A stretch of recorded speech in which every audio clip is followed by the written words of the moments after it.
पश्चिम महाराष्ट्राच्या राजकारणात महायुतीच्या नेत्यांचा भक्कम मोळीतील एक एक काठी सुटी करण्याचा शरद पवारांचा खेळ अजूनही सुरूच आहे। कारण महायुतीमधील आणखी एक सामर्थ्यवान नेता शरद पवार यांच्या गळ्याला लागण्याची शक्यता आहे।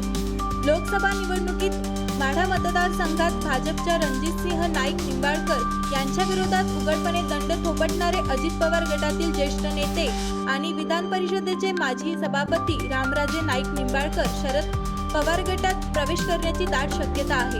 याबाबत आजच रामराजे नाईक निंबाळकर यांच्याकडून महत्त्वपूर्ण निर्णय घेतला जाण्याची शक्यता आहे।